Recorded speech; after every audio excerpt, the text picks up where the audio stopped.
So I completely messed up on last week's podcast. Oh, how's that? Dude, I think we both did. I'll put you in here too, not to blow you up, but we completely forgot to talk about the ending of Jungle Fever last week. You know what? Yeah. Now that I think about it, because we, I remember talking about Gators dance, but no, we didn't cover just the, oh, daddy, I suck your dick for $5. No! That's like the whole reason why this movie is that movie is so famous. So, well, I guess we can say this. Thanks for joining us again for another week at the Zoomcast podcast. Thank you so much. Happy Black History Month. Happy Black History Month. We're still rolling with us. So I'm Vernon, by the way. I'm Ron.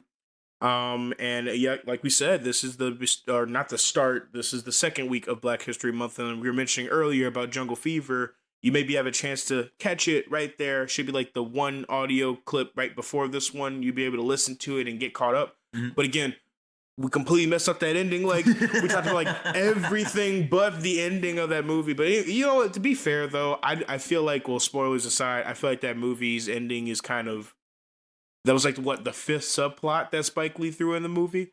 Yeah, because even looking back at it, the daughter was always a constant, but I felt like it was more, at least up until the very end, his daughter was more just a kind of a plot device for him to like zoom in on his own failures. Like the first walk taking her to school and he doesn't even say anything. And she's like, oh, daddy, what's wrong? You usually talk.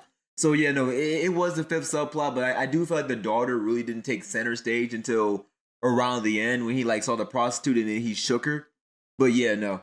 Because I feel like just real quick, what that ending scene encapsulates, because since we didn't get a chance to talk about it last week, I make it really fast here. In so many words, Flip does move back in with his wife.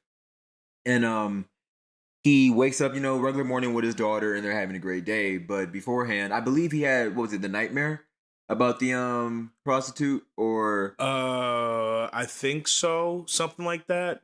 Yeah, and he keeps seeing random prostitutes out, and he's like, "Move!" exactly. Yeah, so he's taking his daughter to school, and I think what really makes it poignant is, I won't say they look alike, but the prostitute that he saw this time around, she was like the same complexion as his daughter. Yeah. And you can kind of like get the vibe that she is like kind of like a dark future, older version of her. It's an allegory or something for black fathers not being around. Not being there and sucking penis, I guess. Something like that. Yeah. Because I think that was really just his ultimate struggle near the end of the movie, because he was really just focused on the impact he was having on his daughter, because like the ones like, what am I even doing here? Like why am I even here? So I do feel like that ending scene really was just the possible impact that, black fathers being absent with their daughters and just their children in general, what that could become. The daughter possibly being a prostitute. If he had a son, he'd probably like turn towards gangs and drugs and things like that. So I think that the point of that was really just to encapsulate how important a black father is at the end of the day, and how ruinous it can be if he's not following through on his job, like Flip was afraid of doing. Yeah, black fathers can really be slipping up in the community, and like we were talking about, well, not all black fathers, but of course, ones that just don't pick up the job, obviously. Right. Shout out to the ones that do. Yeah. All three of y'all. To y'all in the back. We appreciate you.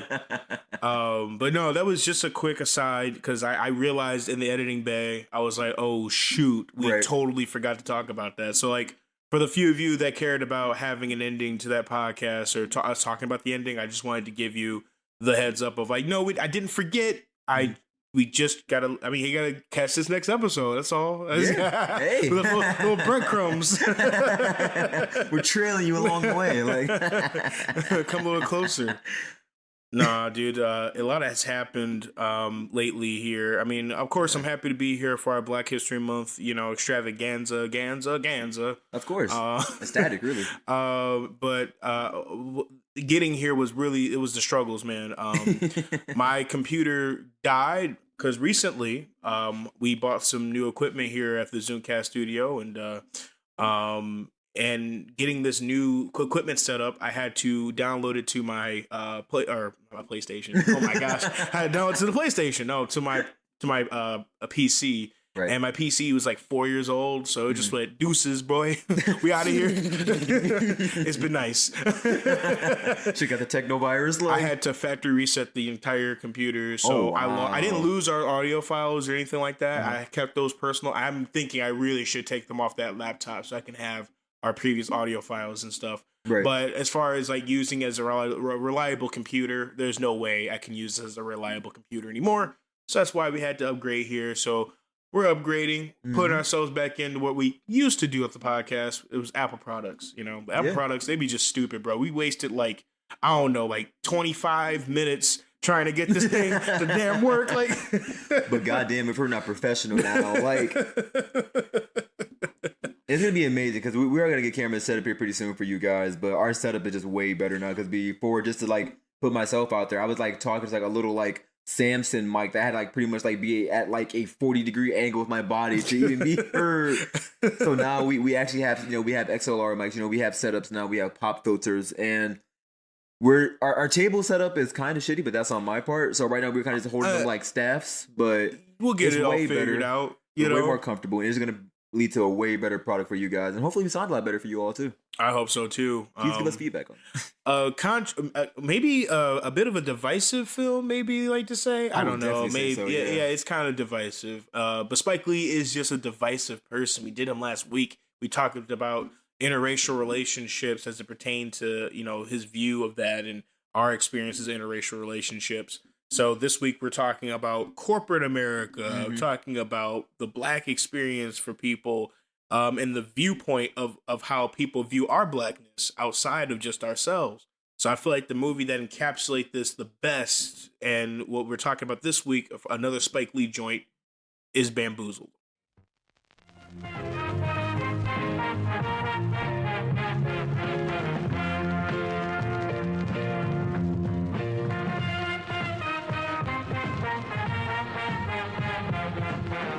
Just before we even get into this, just back to you saying Spike Lee is a very divisive person. I feel like you remember back in the days when like XXXTentacion first came out, and you hear it, and you just want to flip cars, do a whole bunch of stupid shit. Spike Lee has that same impact, but in a different way. Like as a Black person, I'm sure a lot of people you all can attest to this. As a Black person, you watch a Spike Lee movie, and by the end of it, you want to just hit everybody who's a different race than you. We were just talking about that at a friend's house. We have some white friends, and they don't really get the anger. I mean, why would they get the anger? I mean, not to say that white people can't have empathy. That's like a really dark thing to say, that they can't have empathy. Yeah. Because I'm sure everyone goes through different experiences and all that stuff as well. But it's like we were talking about that, just exactly that. Exactly. Of like, dang, man, watching 12 Years a Slave, watching a Black struggle movie. And although those are tired, and I think this movie also kind of talks about the tiredness of that depiction. It definitely does, yes. But I think that watching these films, the films that you grew up in school with, My Friend Martin, like I said, 12 Years a Slave, Mississippi Burning. I mean, there's a lot of movies that, talk about the Black experience and the tragedy of those, and like the disrespectful white people that they hire to do these damn roles. There are some people who I do not want to see you on site, bro. I don't know. I know the face. I don't know the name, but if I ever saw you, bro, I'm drop kicking you, bro. Dog, I want to fucking fight Michael Rappaport so bad, dog. And dude, did you hear? Like, I think we were talking about this too in reference to this, because FD Signifier, shout out to FD Signifier, he made a really excellent video essay about this film. And that was, from my understanding, your inspiration to start the film or to review the film. Yeah. But basically, he was talking about, and I think it was on his video. I did watch the whole video, and Michael Rappaport and Spike Lee don't even talk anymore, bro. Yeah, I saw that part of the video. Yeah, because I believe he was saying something along the lines of like, it's hard to tell if Michael Rappaport is acting or not, because he even like pulled like interviews and examples of Michael Rappaport being on Black podcasts and Black spaces, and that's really just how that nigga talks, like, and that's wild to me. And I would love to get, I'll save some of my thoughts before we get into the pie. Of course, here. Yes. But I have a lot of thoughts about those types of people, because we know those types of white people. Yes, we do. And there's a lot of type of white people who think that just because you live in the ghetto or whatever, that you have an excuse to do and say whatever you want. Or just because you have certain things that's. I would love to get more into that when we get into the film there. But again, shout out to FD Signifier. excellent video essay that breaks down this movie. That nigga's got a degree. I don't have a degree. I don't. Yeah. I can break it down a little bit, but I feel like the goal today and the goal for this month is to more share about personal experiences Exactly. and things that we could give to you that no one else has because there's only one of us. Exactly. So I think that's a good thing for us to talk about today. So yeah, wanted to kind of dig in. Yeah. Man, I love my wife and kids. No. That's the first thing I thought about when I saw Marlon Wayans as Mr. This was I forget his Pierre name. Pierre Delacroix. Delacroix, yes. And this is like I think this is definitely an earlier role for him. This is but yeah, I remember seeing Marlon Wayans growing up with my wife and kids and stuff like this, and that was like when I first started to see him, and so it's kind of hard to separate him from that role. But I know he was in Living Color and a bunch of other things before all this, but he's playing this character here that is kind of quote. I hate this terminology, but the Oreo black man. Yeah, no, and it's very intentional because even when this movie starts, he's going through his like little American Psycho morning routine where he's like shaving his head and talking about his day and all that, and even just the way he speaks and presents himself, he speaks in a very manufactured way. You can tell it's not real. Like even the way he talks, he's like, "Oh yes, my name is Pierre Delacroix. I work at this company, and my goal is just to make it." Like he speaks like somebody who, in my mind, what I had in my notes is just somebody who he's already in the midst of selling his soul if it already isn't gone. And I feel that this is the caricature that I think that when black people say, "Oh, you're acting white," or "You're acting this way," I feel like that is what in their head they see. And I feel like this is actually acting like something that you're not, because I feel like he's separating himself entirely. And not to say that blackness is, and that's the whole, what I'm trying to say is a critique about that type of mindset. It's not that blackness needs to be, the yo-yo, hippity hoppity, whatever of mindset, which is like very stereotypical. Right. But it also, you can't just completely run and be ashamed of yourself, I guess, run away from who you are individually speaking, just to hide away from your blackness. It's like you're trying to be such an individual. We were talking about this on the last podcast, the individuality versus the aspects of being black and how people perceive us and our decisions. But I feel like he's such a, like you were saying, he talks like this and he has this type. It's like he's really trying to separate himself from anything that could relate to him being black as an identity at all, period, to the point where he's literally a character.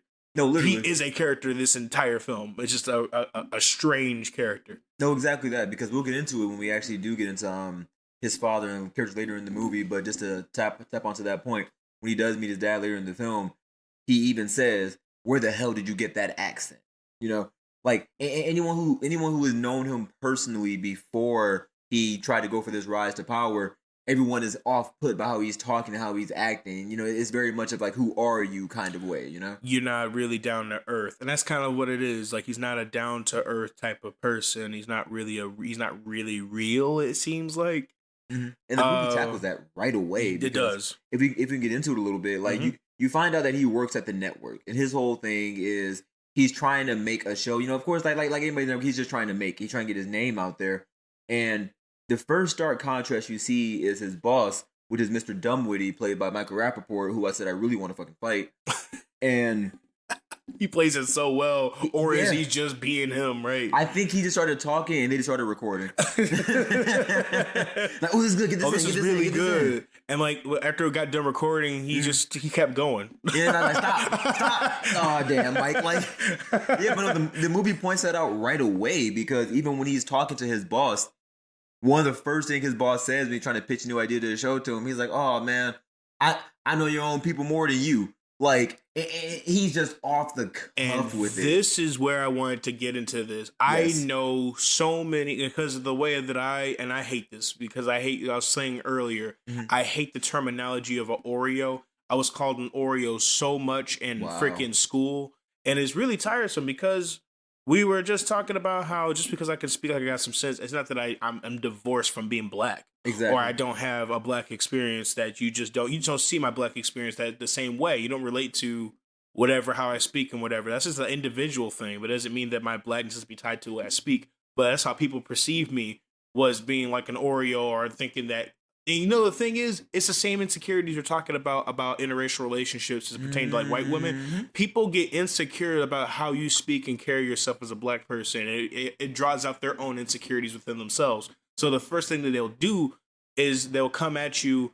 And at least I'm not saying all black people, because that's just come on now. I hope y'all know me where I'm coming from with this. Yeah. But what it is that it's an insecurity being projected and a demeanor coming at you and bringing you down and saying, "Oh, you're an Oreo or you're this and you're that because you speak better than I can, nigga." Like, okay, read a book. No, yeah, Like, yeah. you know? Read a book, read a book, read a motherfucking book. Yeah, no, exactly that. Like, I genuinely think this is the character that people have in their head when they say, "Oh, you're talking white." Yes. They think This of is Pierre, this is like, Pierre Lacroix, and then in the same flip is that you'd have either other white people saying that, "Oh, you sound white," which is crazy. insanity. And this is the same type of thing where you have a white person who's trying their best to illustrate their own etch of the corner of blackness to try to take a slice off of it, you know? Even Eminem knows better than to say the word nigga.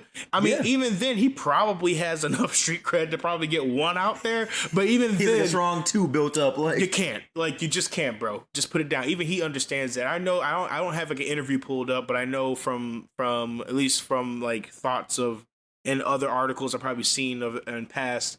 I remember at least that he's always remained that yes, I'm a white rapper, but you know I'm still white basically. Like I get no, that, exactly that. he's a good rapper, but you know, but that's just it. It's people who are trying their best to get into the black experience and put you down as a black person, and then say, "Oh, I'm more black than you." And that's exactly what his boss, Mr. Dunwoody, says. He's like, "Oh, I know you don't people better than you," and he just really goes on a tirade of just saying nigga this and nigga that, and he's going out of his way throughout the entirety of this film, but especially in the early minutes, the entirety of this film, he's talking in what people would say is black. He's using slang. He's using very urban slang, like Yes. you're saying, and some type of cadence there. You know, not to cut you off. No, of course. And even when Marlon kind of confronts him about it, he's like, don't say that word in my presence. They call me Mr. Tibbs.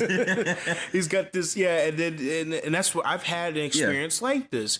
Because to finish what I think we were going with, he basically says to him, you know, yeah, stop saying the N-word, bro. Like, you're not allowed. Yeah. And then the guy goes, really? Nigga. And I've sincerely had these experiences before. Yeah, and his reasoning for it is it's like you said, people who try so hard to get into the culture. His reasoning for it is I married a black woman, I have two biracial kids, so I feel like I can say it. Oh yeah, I've had people say that, "Oh, before you get on me, bro, I came from 7 Mile, or I came from," if those that don't who know what 7 Mile is, that is a street in Michigan. It's in Detroit, where a lot of us are. But that's just it. Like, oh, I live over here. I grew up around black people. I got this. Well, it doesn't matter what you got, bro. You're not supposed to say it. It's not yours to say. And I feel like that's the note that I have in here. Is like, man, who really does get to say the N-word? Like, no, exactly that. You know, I remember there was a time where they even BET tried to ban the N-word, like socially. They said that they came out and they basically said, this was years ago. They basically came out and said, hey guys, you know, we get that we're BET and we're black entertainment, but they're looking inward like, oh, we're trying to be like the Cosby black experience, not the 106 and Park and stuff like that black experience. We're trying to be we're trying to be like less that. Like, why are we playing all this rap music? It's like, well, at what point does saying the N-word it takes us down a peg? And at what point is it us actually reclaiming the word back, given the freedom to do things that we would like to do culturally in the world, and misusing that type of representation? We have an airway, we have black entertainment television, we have all this type of stuff, but we proceed to put an image that's pretty bad out there of us. But at what point is that being prejudiced in itself that it can't exist within itself, right? No, exactly that. And it's one of those things where I feel like the movie also kind of has like its own little take on that because going back to it, even with his boss, he has tried to put out Pierre Delacroix. He has tried to put out those shows like you were saying with the BET, the Bill Cosby Black Experience. He's tried to make shows that were more just. It's nothing different from what you would see that's on regular TV, but it's just black people instead of white people. And Exactly. and his boss is like, no, people don't want to see that. That's not what you want to do. And I completely get where you're coming from with that because it's like you said. At what point does it become our experience opposed to this is just what like it's like you said, at what point does it become we're making fools of ourselves or this is just us truly expressing ourselves? And I feel like the line is really different for everyone and really every group because no two groups of black people are the same. No two groups of any people are the same. And we don't have the same thoughts. And it's one of those things where we finally have the platform, with things like BET, 160 Park. We finally have the platform to do things. So I can't blame the networks for wanting to be a bit more cautious with things because, okay, we finally have our foot in the door. We don't want to get, our toes slammed. But look what makes the most money. Exactly. And that's the issue. And Michael Rappaport, like getting back, I know we want to dig into that because there's a lot of meat there.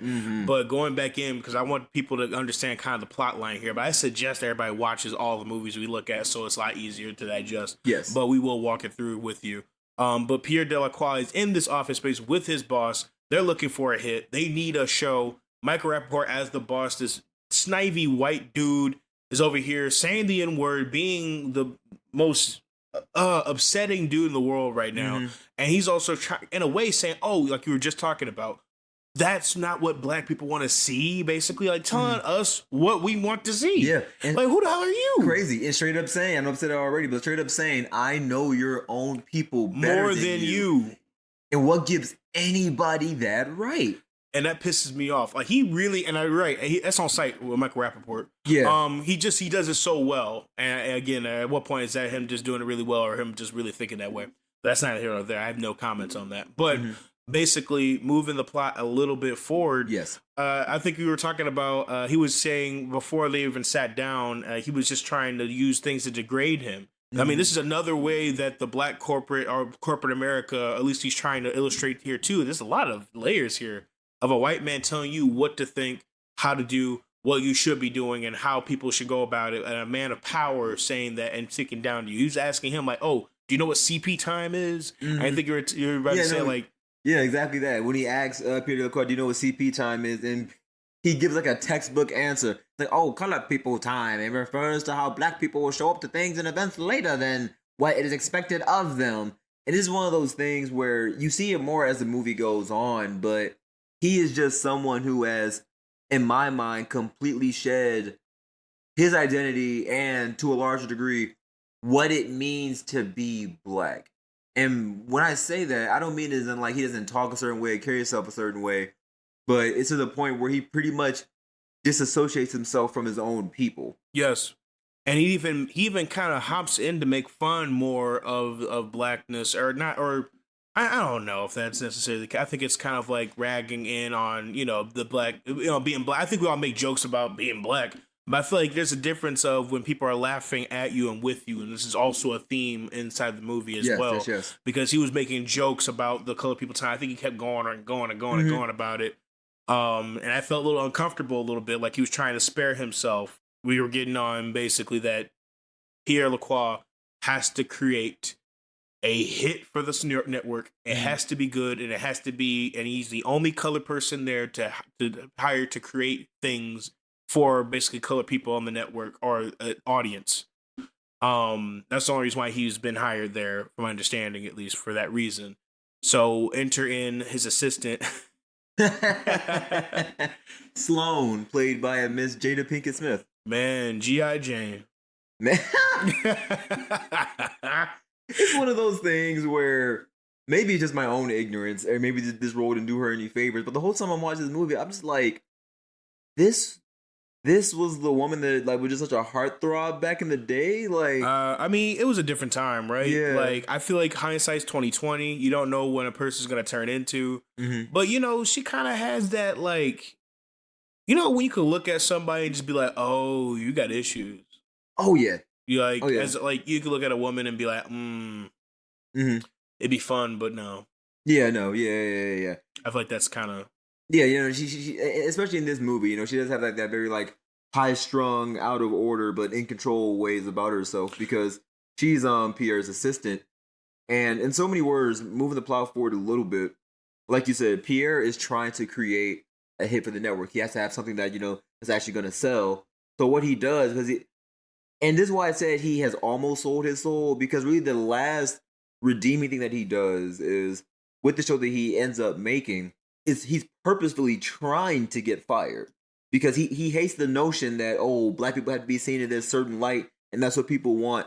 So he kind of goes the anti-route. And how he does that is there's these two street performers who have absolutely nothing. They tap dance and they perform right outside the television area. And what he decides is if black people have to be cast in such a negative light, and that's the only way it's going to get put on TV, he decides he's going to make a show. He's going to make a pilot that is so outwardly offensive and wrong that it'll wake people up to see how you're portraying black people and see how wrong this is. And he goes about it in quite literally the worst way possible. Yes. He creates a minstrel show.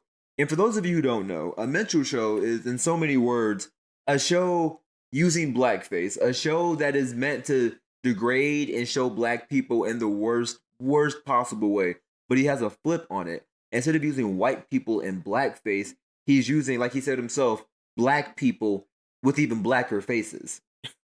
Which is such a crazy I had to laugh at that. Bar. No. You're fine. Because I was actually going to get inside a little bit. When he brings the two guys, Man Ray and I forget the other guy's name. It's Man Ray and Womack. Man Ray and Womack. Yes. When he brings them in to pitch the idea to them, he has these examples of minstrel shows. And I'm not going to lie, as fucked up as it was, I was just dying when he was going through some of the names. Because the one that I had to jot down here, I actually had to put two. The two that I had to jot down here was Little Nigga Jim. Little Nigga Jim. That's an Instagram tag. It really is. I like Little Nigga Jim would have the best memes on Twitter though. And who can forget classics such as 10 Little Niggas? And it's crazy because I should be laughing at that. No, exactly. That's what I'm going to get into. It's one of those things where I laugh at it, but then it makes me look at myself because I'm like, I can laugh at this because of the absolute absurdity of it and how stupid it is. But that was real for people. Exactly. And that's the thing where it's like, oh, wow. But I'm really laughing at these people's experiences. And, it might be funny now, so many years removed and, things are different. But at a point in time, there were people like, I forget a lot of the people's names, and honestly, I think that's the way it should be. You really should remember these black people who performed at these minstrel shows and made a mockery of their own races, but that's how so many black people found their in. Yeah. The only way that they're going to be on TV or on Broadway, or if they want a career in showbiz, they had to perform in these minstrel shows. And I was going to say, like, that the performer, so Man Ray is this street performer. Yes.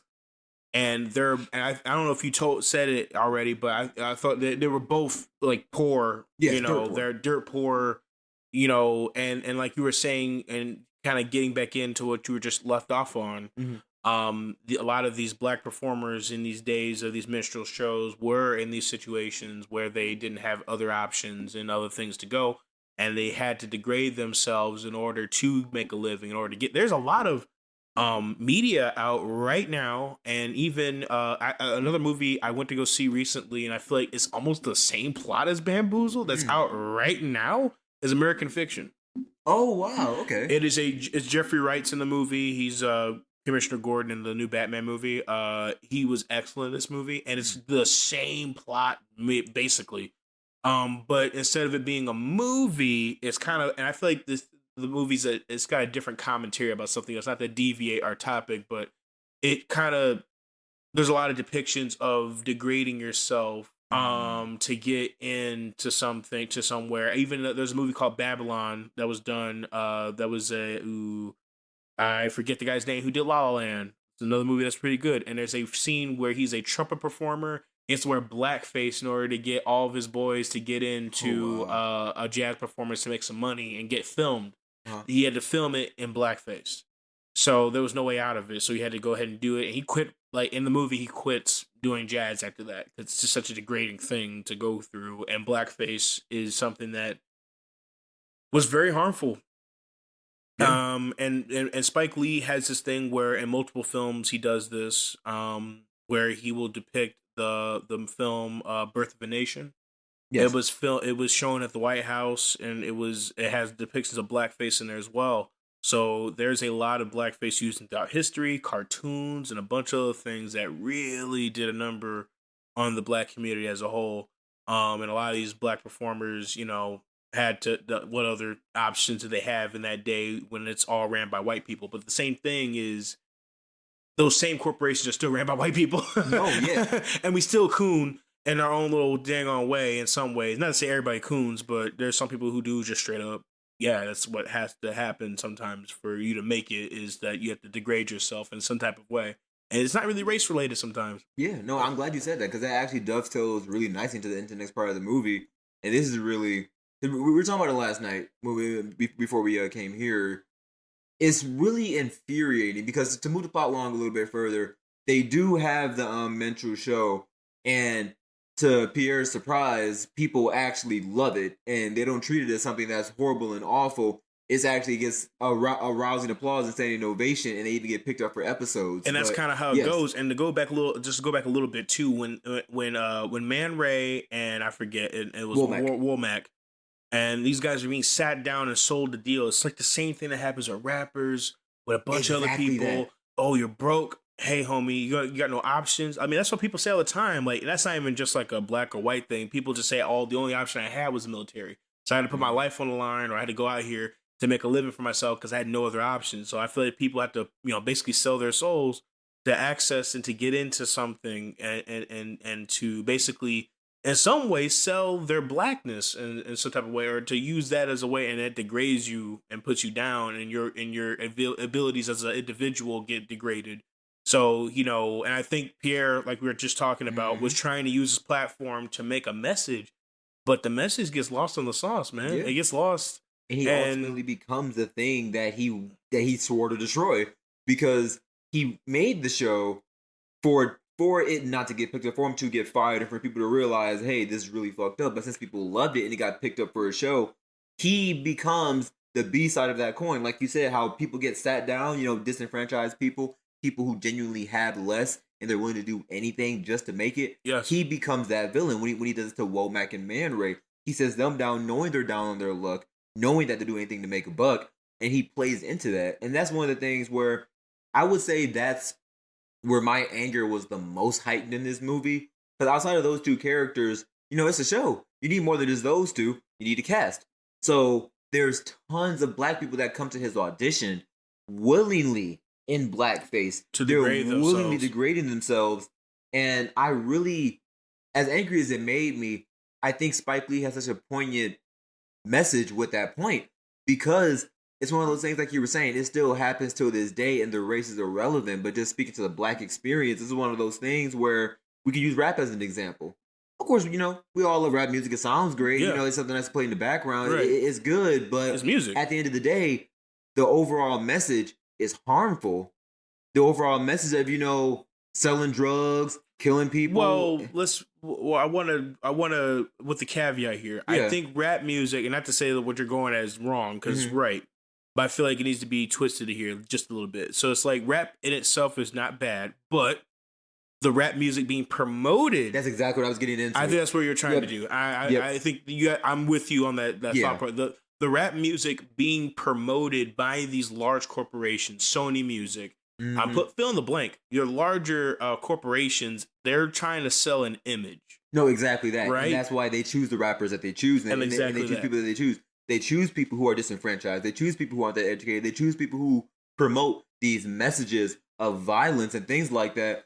And those people are in the exact same position as are the Womacks and the Man Rays of the world. Just people who have been blessed with an opportunity, and all they want is to make money for themselves and stay out the way, which you can't blame anybody for that. But it also contributes to a worse overall message. And I feel like that's what Spike Lee was trying to get into, like we said earlier, and like is the case a lot of times black people aren't really on TV or aren't really in the forefront unless it's something super negative. That's So it. seeing black people willingly get into blackface and willingly do these things that's ultimately destroying the race just to make a buck is one of those things where I would say I don't want to get too deep with it, but we're watching a Spike Lee movie. How can we I mean, not? you can't. It's so layered. Exactly. It's one of I those haven't things. gotten to the Mom House yet. Exactly. It's one of those things where I just think it speaks to a larger issue of just systemic racism and just cycles and things like, how ghettos are made to kind of put disenfranchised people all in one spot, and they all suffer and they're worse off than other people. Because I feel like, to me, it's a cycle. These large corporations, these people with all this money, they go into these hoods and they go into these ghettos where they know people don't have options, where they know people are willing to do anything, because when your entire life has been some of the worst shit that you can possibly see, you're willing to do anything to climb out of that. And they purposefully go and they curate in these environments so they can keep this message going. And it ultimately just feeds a machine that just negatively impacts black people. And like you were saying, rap in and of itself is not a bad thing. Rap, like all forms of music or art, is just expression at its core. Exactly. But it's just an expression that by these large corporations is twisted into something that ultimately makes these corporations money, and the people who promote these messages and the communities that suffer from it, it's just that we just suffer from it. And I was gonna say, like, of course, getting glitz and glamour, and they don't even really give these people real wealth. They just give them the image of wealth. Mm-hmm. And a lot of these guys, they get screwed. Yeah, that's a lot of these guys they're broke, and they don't really have the thoughts or knowledge about what it means to make that type of money and how to manage it very well. Mm-hmm. But that's just how it goes in the game. And like Man Ray and Warlow here, Womack, my bad, not Warlow. These guys that were brought in by Pierre Lacroix and Sloan. Yes. To make this minstrel show, they degrade them so slowly, and this interview process is crazy. The writer's room is crazy in this whole thing too. Oh my god, the writer's room is insane. Because I wanted to get into kind of the image of the show before it was kind of created, because we kind of got into when it was going on a little bit, but during the creation of the show, when the network wanted to greenlight this, Michael Rappaport loves this idea, obviously, of like, oh yeah, we should totally do this blackface thing. So they get this writer's room, and it's filled with white people. Filled with them. And not to say just white people, just people who aren't black. There's like an Asian lady in the room, I think, but they're not black. And I feel like there is also a disconnect when it comes to people understanding and processing what black culture really is. Because I feel like people look at rap music and, like we were just talking about, the image being projected and the images being shown, and they think that, oh, that's what you guys do. Oh, that's how it's supposed to go. Or look at the Cosby Show and say, oh, that must be how it all is, right? Yeah. And that could be even a positive image that could be altered, a negative image that could be altered, because not everybody's experience is the Cosby Show. Not everybody's experience is selling drugs and killing people. Yeah. There's a spectrum here of everyone's living situation. Yeah. And I feel like they were going around this writer's room talking about, oh, yeah, I remember good times and yada, yada, yada. And there's nothing wrong with having and liking those shows. There's nothing wrong with those things existing, but there is something wrong with thinking that you understand something just because you can reference a black TV show, or that you have something you can say. It's the same thing we talked about with Michael Rappaport earlier about, just because you have a black wife and a mixed kid, things. So just because you watch 2 episodes of something doesn't give you the right to understand what's going on. So we have all these. It's such a layered thing. This minstrel show is being written by white people or people who are not even colored. Yeah, and like you were saying, to your own point, how you were saying, positive images can easily be negative images as well. Because in that same writing room, just as quickly as it was, oh yeah, good time, dynamite, this that, and third. Pierre literally has a part in the during the process where he says, "I want you to summon up all the rage you felt when you heard the OJ verdict." That's funny. Because people were really mad about that. I hate saying it, bro.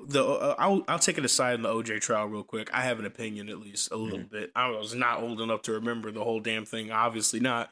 But one thing I think that white people were just mad about was that, oh, we played the same game as you as white people, and we did the same thing and played the same system that you guys built, and we won. You're just mad that a nigga got away with murder because it happens all the time in other communities. Because there's a lot of niggas with money that get away with murder. So this man has money, he got away with murder. I'm not saying that it was morally correct, but the thing is, the system was stacked.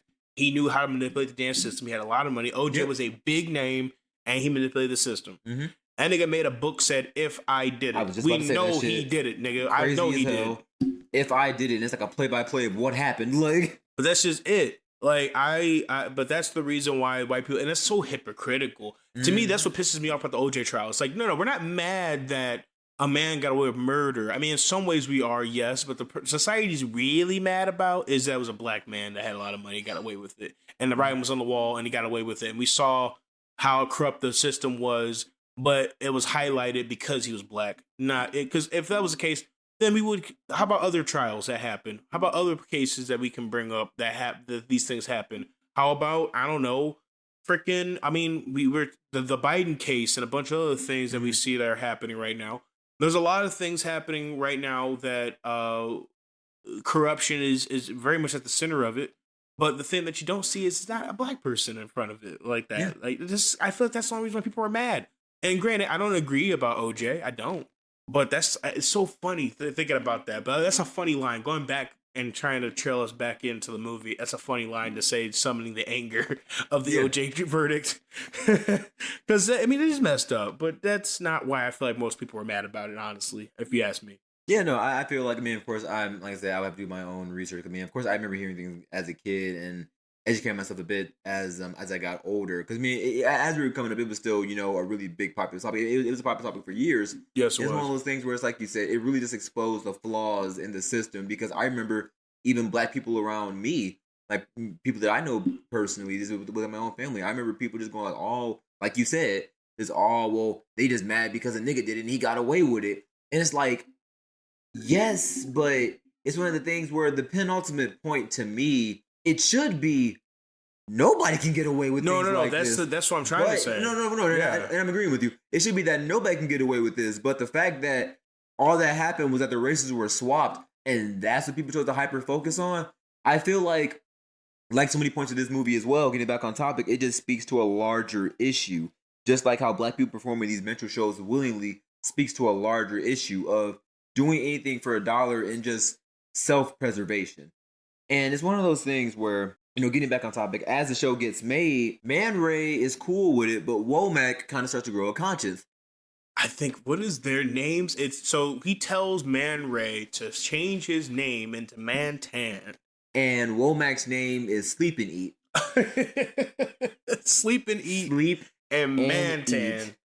And they both wearing these black faces, and they do this show, and they film this pilot. Mm-hmm. Oh man, and like the looks on people's faces. I love the look on, like, there were some black people laughing in the crowd, and then there was some white people looking like really guilty when the pilot was being filmed. They're like, am I supposed to be laughing at this? Is this okay? Is this safe? Is this normal?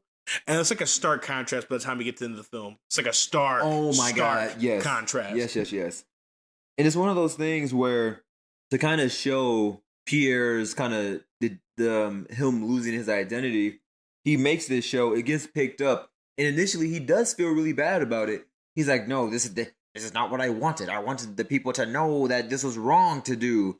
But as the money starts to come in, as he starts to get the things that he wants, exactly, he forgets who he is, and he visits his father, who is played by the late great Paul Mooney. And one thing that I want to say is that I feel like, especially for the context of this movie, they couldn't have picked a better person. Because honestly, yes. Yeah, okay, because it's not, you're pretty educated on Paul Mooney yourself. Yes. It's one of those things where Paul Mooney, like his character in the movie, he never really got the level of Hollywood acclaim that he could have gotten had he went the Pierre route in real life. Because just like his character, and I feel like that's why Spike Lee chose him. Just like his character, Paul Mooney was somebody who wasn't going to bend. He wasn't going to play the game. He wasn't going to do things that was going to project his people in a bad light. And I loved Pierre meeting his father, because when he sits him down, he's like, "Oh, Dad, you look amazing in that orange suit, but look at where you're performing. It's awful. You deserve to be somewhere better. Why do you settle for this?" And his answer is great. He just says, "Because I can't do all that Hollywood shit. I can't do all of that. I have my dignity." And that's what. And then as an aside, for people who don't know who Paul Mooney is, Yes. I like to assume that there's like people who are like not even like in the black community at all, or not old enough to really get it too. Like I can imagine like some, I don't know, like I don't know why, but some, I don't know, 17-year-old white kid looking at like, who's Paul Mooney? I mean, it makes sense. I mean, I'm black kids growing up nowadays don't know who Paul Mooney is. Yeah, I really do. I feel that too. I was just saying people who are not even in the community, or even, like I was saying, old enough to even know. Exactly. But Paul Mooney was a writer for Richard Pryor for many years. Many years. And many of the jokes that you hear Richard Pryor, probably the most biggest jokes were written by Paul Mooney. Paul Mooney is a very prolific comedian, and he was in the Chappelle Show. He did some things over there. But he's very highly regarded and respected, and very funny guy. And like his set that he does even in this this movie is hilarious about what he was talking about this things, like But you were right. Like it's not a mistake that they used him in this film. It's true to life. It's true to the story. And I don't think it's a mistake that Spike Lee picked him out. I mean, besides just being him, it's a great fit for a very good dichotomy between Pierre and his father, and then that's what we were talking about earlier when we were talking about Pierre's voice, is that even he doesn't recognize who Pierre really is, coming from Harvard and stuff like that. Like, dude, where did you get that accent from, bro? Yeah. No, that's not you, man. And his dad stayed true to himself all the way to the end. And getting on kind of with the film, we were talking about the tryouts earlier. About how black people were degrading themselves to get into the minstrel show and to get into to do the show. And the Mau Maus are this gang of guys that are a subplot in this film. That is the brother of Sloan is played by Mos Def. Yes, he is. And Mos Def is with these group of people. They're like this kind of stereotypical gangster type of, like, I don't know, spoken word type of group. I don't know what else to kind of call it, because not really. I wouldn't say. I think gangsters kind of sound kind of short, but I feel like it's kind of more of a Hebrew Israelite type of crew with the Mau Maus. Yeah. But basically, their whole thing is pro-blackness and a bunch of things, but kind of like radicalism and like kind of like a Black Panther almost type of mindset. Exactly. And I feel like Spike Lee was also making a good commentary about how that's also kind of bad. No, exactly. And I don't feel like this movie was trying to be or trying to lean into anything, really. I feel like it's a commentary about all type of variances of outrage, how people process things, what people think about, and how blackness is in the middle, and how people process what's going on. Because the Mau Maus were trying to do this audition. And Pierre sees their rap group. They're very aggressive. It's like NWA type of like raw, like this is and he's like, "Ooh, I'm just terrified. I'm scared.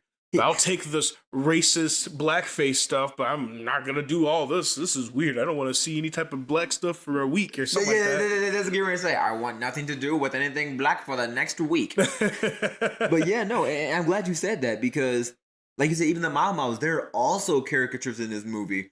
Because for all of their radicalism and like you said, pro-black, not none of that white stuff, in their own personal time, they're also, getting drunk, and they're not portraying themselves in the best light. Like, they appear as like this strong stand-up people, but they're not. But they're not at all. They're drinking Hennessy and they're drinking the H-bomb, which is one of the things that's promoted in this movie. And not to jump around too much, but it's not a product placement in this movie, or fake product placement. And it's honestly, I made a note of it.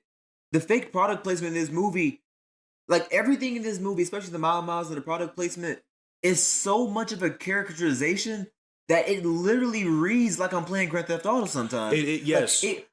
Especially like the Tommy Hill nigga commercial. That's funny. Like, no, that was hilarious. Like, oh, we're so authentic. We'll even give you the bullet holes.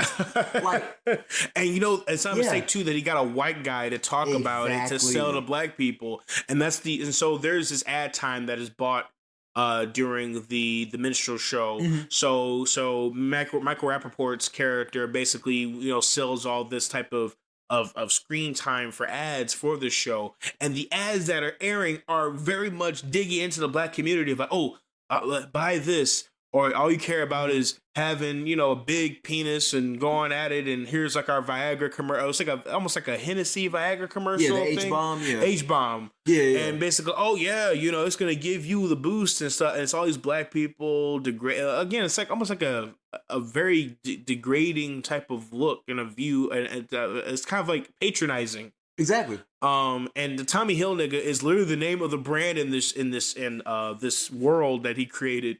And that's also the same brand that Mantan asked for when he sells his soul. Basically, oh, I want some Tommy Hill nigga. And basically, it's like that's what it is. It's like all this fake stuff, this Nike, the Jordans, the whatever, all this stuff. You'll sell all this stuff, but you have no dignity for yourself. And these people are selling to you.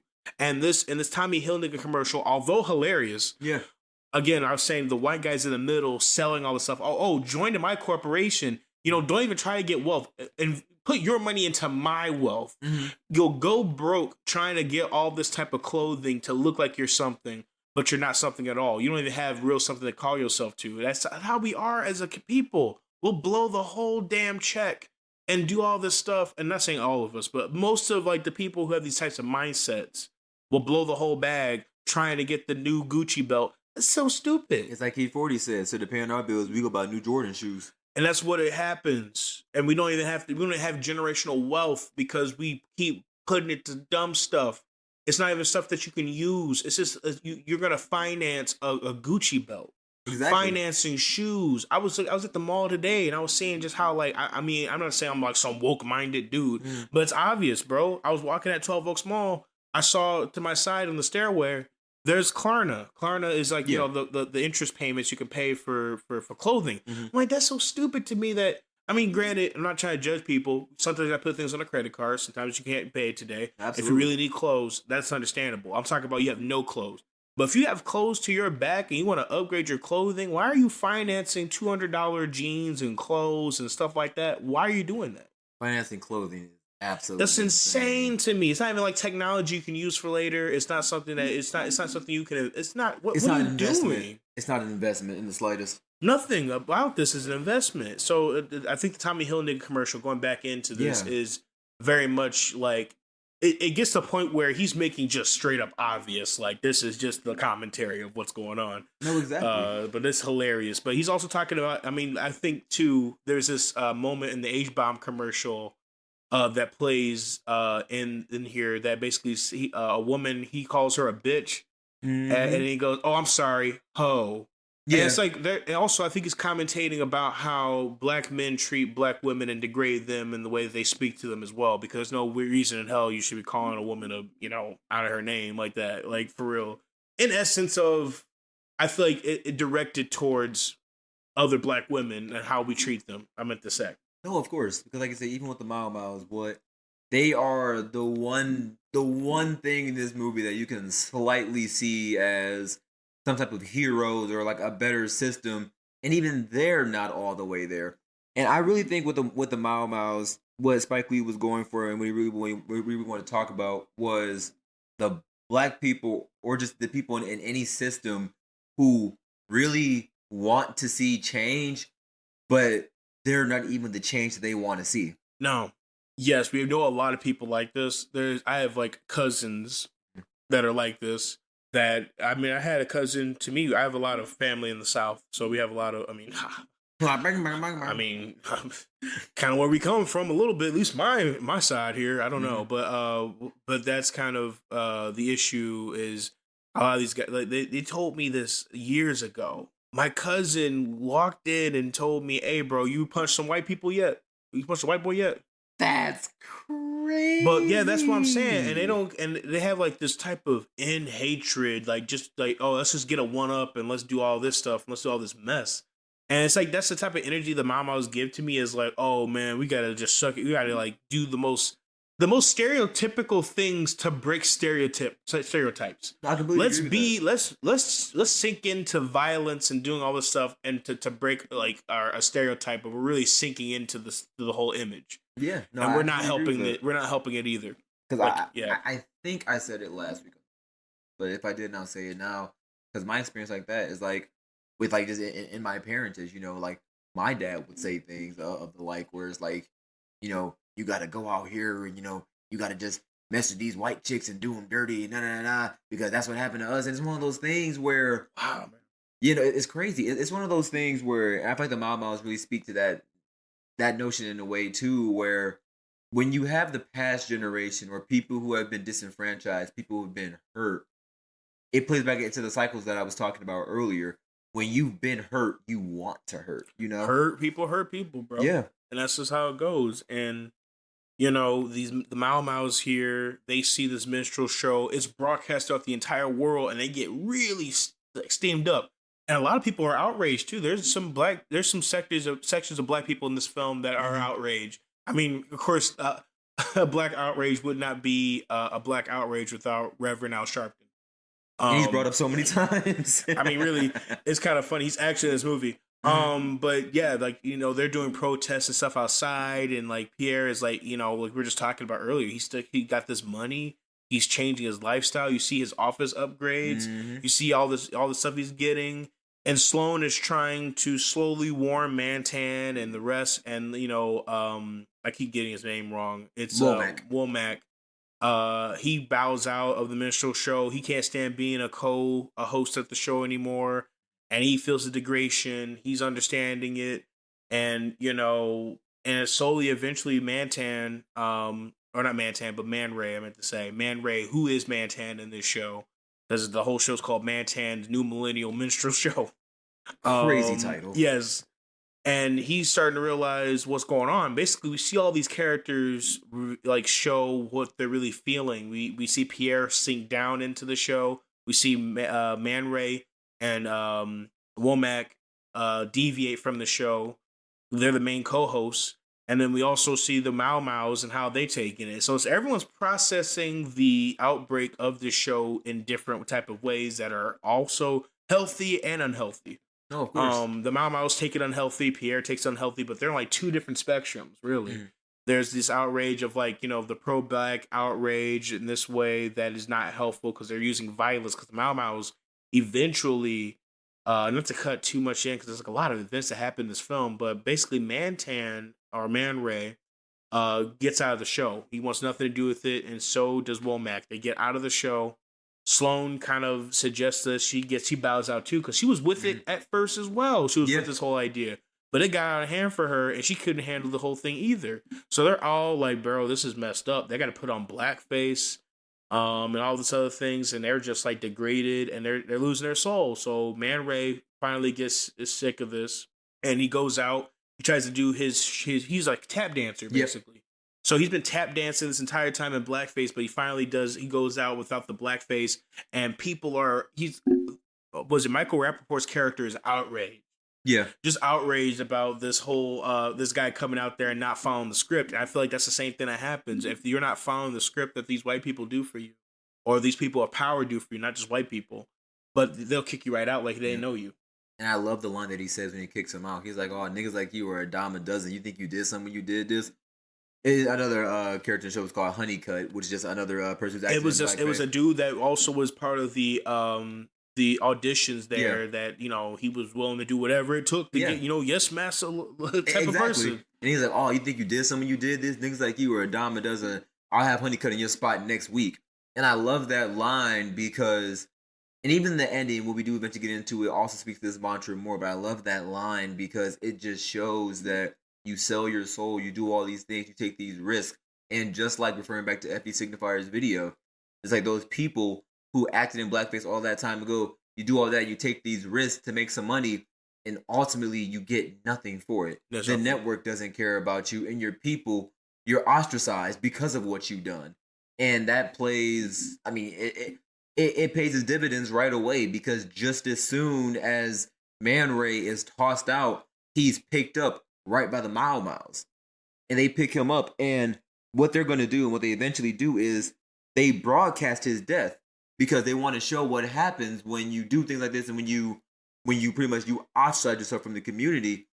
I really love what Spike Lee was going for with that because even with that and how they go about things, they're not right. Because when you really think about it, and I have a note of it here, like they kill Man Ray right after, which speaks to a bigger issue. Like, why wouldn't you go after the producers and the writers instead of the character? That was also in the FD Signifier video there. I believe he talked about this too, of like, you know, and we were just saying it too. This kind of wraps into the earlier conversation. These guys have the right idea, not about killing people, but about let's go ahead and try to figure this stuff out. And this is outrageous. We should make it stop. But they're going about the wrong ways possible and hitting the wrong people. Exactly. At the end of the day, black people kidnapped basically an innocent black man and killed him live.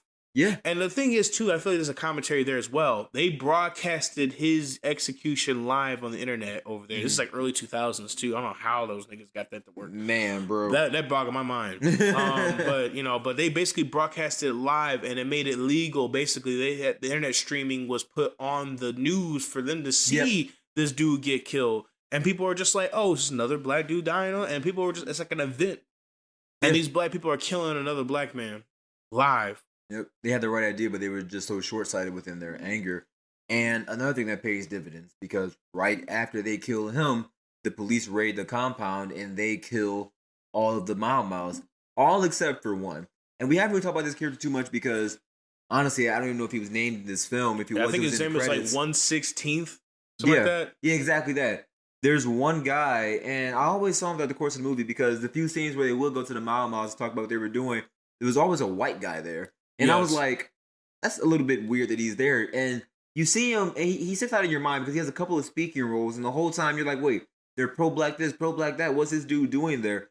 Even, I love the way it ends out because when the Mau Mau's are all killed, he's the one person left. And he even says, you should have just killed me. I'm 116 black. I'm black. I should have gone out with everybody else. But he appears white, and he's mostly white. So even though he was down with the cause and down with the message, he was spared because he wasn't black. He wasn't black enough. And it's crazy to think about that. Because what Spike Lee is saying in that scene is that that man wasn't black enough to catch a bullet. No. And even he was saying, you know, if I got a drop of black, it means I'm black all the way. Yeah. But that's not entirely true from like a societal sense. When he's a passing white looking guy, so it's like messed up. But these guys, they kill black men on live. Man Ray dies. These Mau Mau's get shot up, and this dude gets left alive. You know, the cops find this compound where they're at and blaze them up. Yeah, and that's the end of the movie. Basically, that not really the end of the movie, but like we're getting near to the end of the movie. This minstrel show goes on. This toxicity goes on. This audience, we see, like I was talking about the audience in the show itself when they're filming it. The audience goes from should I be laughing at this to wearing blackface and saying like, you know, Honeycutt's going through the crowd. Who's this comedian there? Going through the crowd saying, "Oh, aren't you a nigga? Are you a nigga?" And it's like, oh, all these black people, or not black people, but all these white people. Other people or other races people, that are not even, and some black people too, just all in blackface, and they're proud of it. And there's even one guy's like, "Oh, well, I'm a Sicilian nigga," so what that means is I'm more of a nigga than anybody else. And that's the same stuff we're talking about earlier. Like, and it all just dovetails really nicely because even at the end of it, Pierre isn't even absolved because before we even get to his death, he talks to his mother, and you find out that his actual name isn't Pierre, it's Peerless. And she says, Peerless, you know, of course I'm proud of you for making the show and, you know, making, not making the show, but making your way and having your things. But son, you know, you disappoint me. Yeah, it's buffoonery. Yeah. She said, no, exactly. It's buffoonery and you disappoint me. But I thought you said there'd be no buffoonery. Nah. That was funny. But right by the end of it, he's so far gone. He's like, all right, mama, I'll just talk to you later. And then that's when Sloane comes in with the gun. Because like we mentioned, one of her brothers was one of the Mau Mau's, and for us, and she tried to get Man Ray out of there, and they even began to develop a romantic relationship.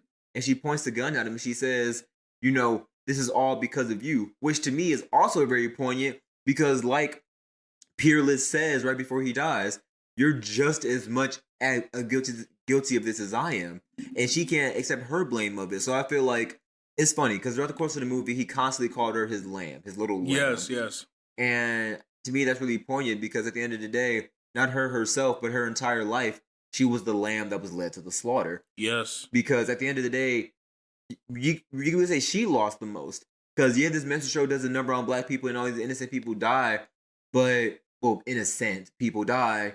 But at the end of the day, she's the one that lost her brother. She's the one that lost a potential partner, and all for this show that she helped push up and that she helped propagate. And she eventually shoots Pierre and leaves and says, "Oh, well, you made me do this," taking no accountability of anything. She's really the one person to kind of get away out of all this with her life outside of Mr. Dunwoody. Yes.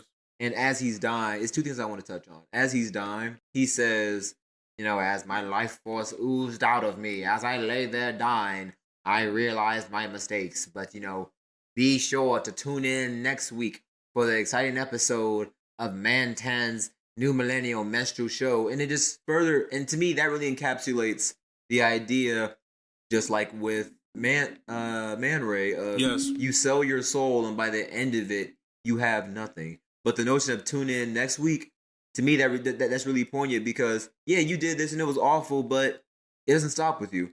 There'll be another person who will sell their soul. And another person and another person to put you right back in. And it was just like, I think Paul Mooney says this in one of the last lines that he says to Pierre, and I think it was him that said, I got to keep him laughing.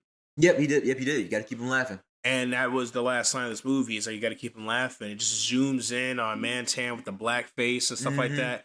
And it's like, and I was just thinking about the kind of the meta message of this whole thing is that, wait a minute, isn't Spike Lee making like a meta commentary about a guy making and trying to get funding for a show to show the satirical nature of blackface, and then also showing that you aiming to do that satiricalness is also a problem, but he's also illustrating this whole thing as himself doing it. No, exactly. So exactly. you had to ask people, because he has a lot of people in here in blackface, kids in blackface, people in blackface, all this stuff in blackface.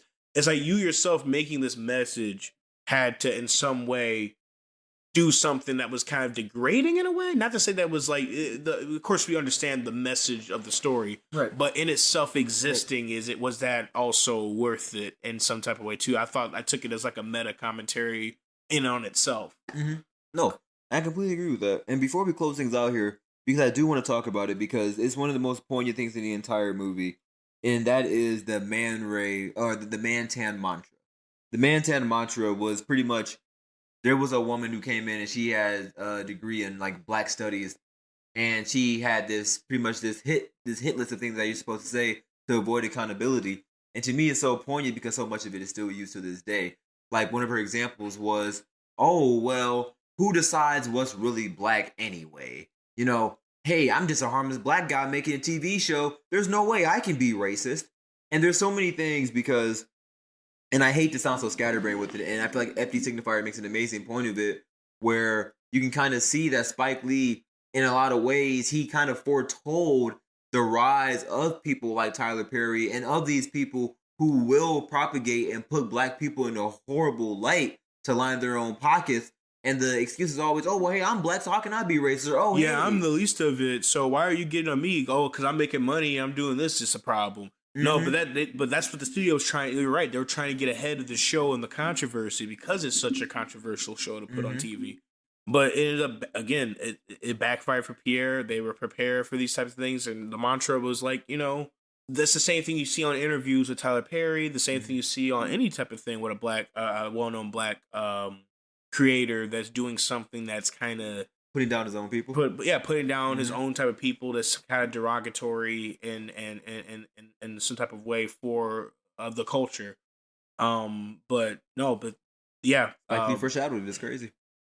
But it was happening. History just repeats itself. And in my mind, that's what he was going for. Like, it's happening. Even with the end of the movie, it's happening, and it's gonna keep happening.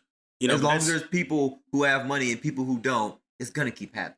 But that's crazy though. Like that, I had to think about that, and it made me think like, damn, am I being helpful to the community and the vision and everything? I'm not to say that I have a platform that's huge enough to be that conscious of, but like, how I carry myself, how I go about life. Have I done something? Because I've had times where I feel like I've taken jokes too far about my own people. I've had times where I feel like maybe I gotta like think about it. Like maybe if I'm writing something and I'm doing something, I don't realize I have my own type of twisted view on something that I need to get corrected. That's the same thing I thought about interracial relationships we were talking about. I feel like this Yeah. kind of peers back into myself. Like, damn, am I part of the problem too? And it made me think about that because I feel like this movie is also like a message to the viewer of like, keep dancing, keep going. You have to keep doing this because even Spike Lee has to do it because I feel like the FT Signifier points to this as well in his YouTube video about this film. But it was like this film was made on a $10 million budget. It was very cheap back in the very, day. very cheap. They were filmed on camcorders, And they were like, exactly. And he filmed the Mantan bits on 16mm film to give it that really type of I don't know, film, older type of film look to it. That was purposeful.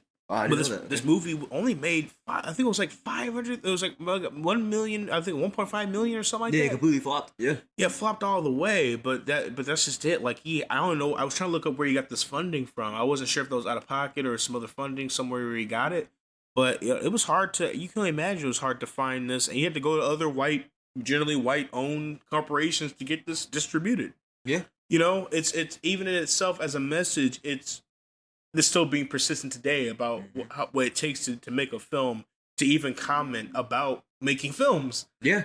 Because that's the same thing I was talking about with American Fiction is the same thing too. The film that's out right now that's almost in a similar sense as well. And I feel like that'd be another good film to maybe do like maybe a short or a bit on one of these days. I feel like it's a really good movie. And I'm definitely going to check it out after this, yeah. But yeah, no, I feel like this film is excellent. It was another layered thing because I feel like we'll go so long talking about something here on the podcast, and there's so much to talk about, and there's so many things you need to go forward, backwards, yeah. And I hope that it came cohesive for everyone there because it's like a lot of like, ooh, but that's a Spike Lee film for you that you'll pick up something later down the line that makes sense to what you saw earlier, and he was trying to comment on all these 15 different subplots that make a really nice message at the end of the day. So. Yeah. And like you said, I really hope it did come out cohesive, but it's one of those things where Spike Lee makes you think. Yes. And not about one topic. Spike Lee makes you really dissect the whole damn thing. So it's one of those things where I love and hate Spike Lee movies. I love them for the fact that he shines a light on these things, and he shows a lot of people who may be misinformed or didn't know, and he gets a lot of messages out there. But I hate it because of the message. And the message is always grim because the message is real. There's no sugarcoating.